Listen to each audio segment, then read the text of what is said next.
Welcome to round 10 for our night race at Barcelona, where Whitlock took pole position alongside Blair, but unfortunately they were both knocked off the front row. Walker stayed right behind Whitlock into the braking zone, punting him into Blair. He then tried to rejoin the track, sending Jones into the path of Rasmussen, collecting Friesen, Polo, Fukara and Tripod.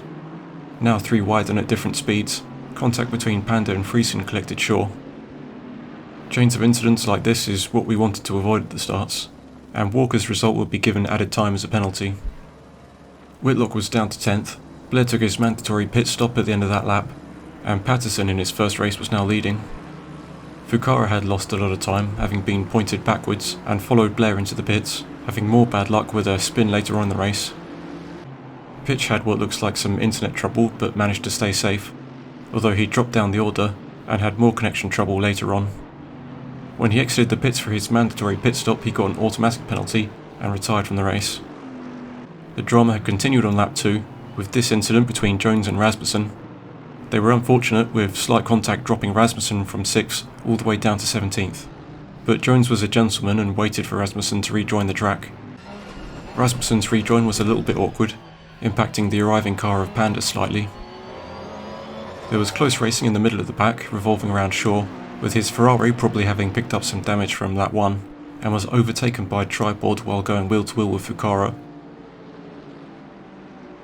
It was a bad day for the Bentley team of Whitlock and Rasmussen, as they had both been hit from behind, but their race got even worse as Rasmussen was hit again. Having lost time with the lap 1 incident and an early pit stop, Fukara was already down a lap, so probably shouldn't have been fighting so hard, and would have a time penalty added after the race.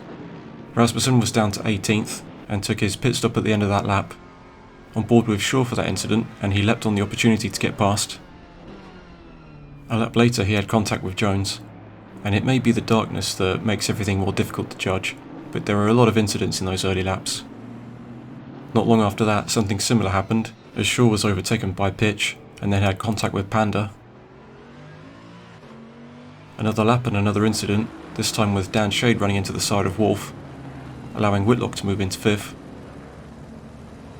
By lap 9 the drivers finally settled into their races, but Gould didn't have much luck on that lap, spinning at turn 7.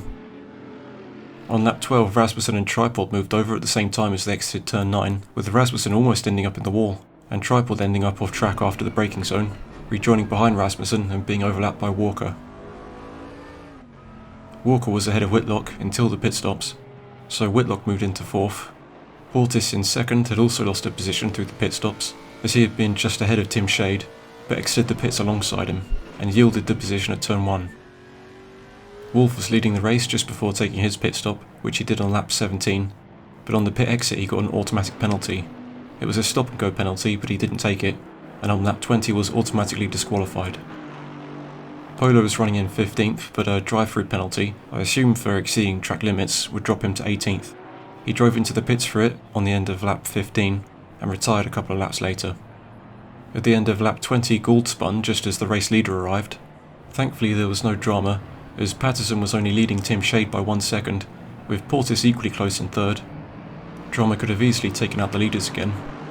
Gould's race got worse just before the end, as like Polo he got a drive-through penalty, I assume for exceeding track limits. He was the last of the runners, so his race was not really impacted by the penalty.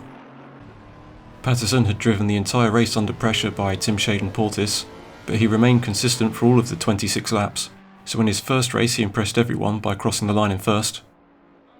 It was a poor result for our championship leader, his first non-podium since Belgium, but had made a good recovery from 10th to 4th and set the fastest lap, and it actually increased his championship lead by 3 points.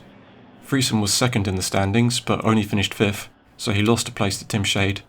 Blair had a good recovery from 19th, using a strong pace to overtake drivers as they did their pit stops, getting all the way up to 6th.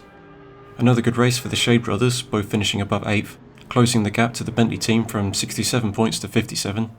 So that was our dramatic round 10, and with just 5 rounds left, next up will be Zolder, so we hope to see you then.